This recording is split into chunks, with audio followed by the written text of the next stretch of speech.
لیکن اس کے اندر کیا فلسفہ ہے اور حقیقت جو ایسنس ہے توحید کا ایسنس. آپ کا مطلوب اللہ کے سوا کوئی نہ رہے, آپ کا مقصود اللہ کے سوا کوئی نہ, اللہ کی رضا, یرجون لقاء اللہ ہے, اللہ سے ملاقات, یہی سب سے بڑی آرزو ہو جائے, سب سے بڑی آرزو. من کان یرجو لقاء اللہ فإن اجل اللہ لآت.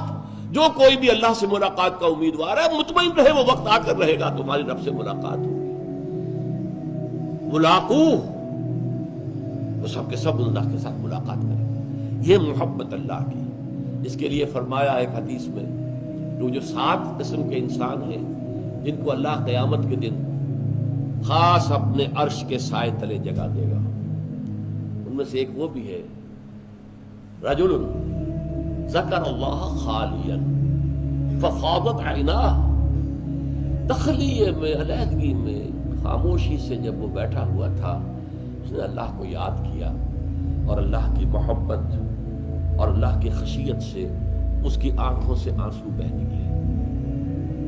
یہ اللہ کا ہجر ہے.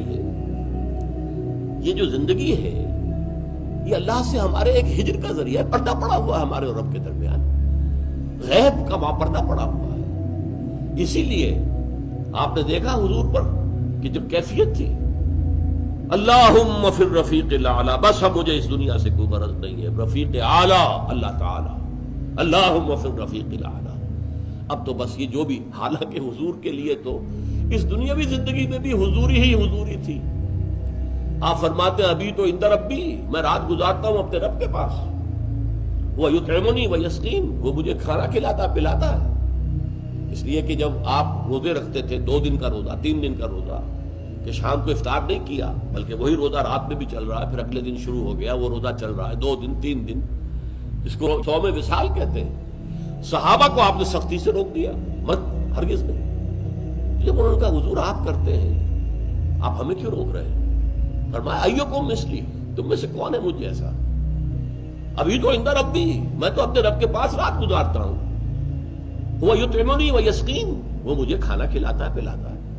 اب وہ کیا کھانا ہے کیا پلانا ہے وہ اللہ جانے, اس کا رسول جانے, ہم تو اس کا تصور نہیں کر سکتے. یہ معاملہ جو ہے تو اللہ تعالیٰ کے ساتھ وہ محبت, وہ لگاؤ, وہ تعلق, تو اگرچہ زندگی میں بھی حضور کے اور اللہ کے درمیان کوئی حجاب نہیں تھا, جیسے حجاب ہمارے ویسا تو نہیں تھا نا, جو بھی باریک سا پردہ تھا وہ بھی اب گوارا نہیں. اللہم فی الرفیق الاعلی, اب تو اللہ تعالیٰ ہی سے بس, جو رفیق ہے, بلند رفیق.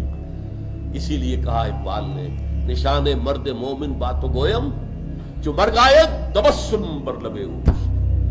مرد مومن کی نشانی یہی ہے کہ جب موت آتا ہے اس کے چہرے پر تبسم ہوتا ہے.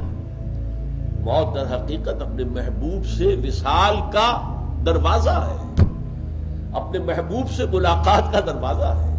لہذا موت کے خوف کا کوئی سوال پیدا نہیں ہوتا. جو مر گائے تبسم بر لبے اوش.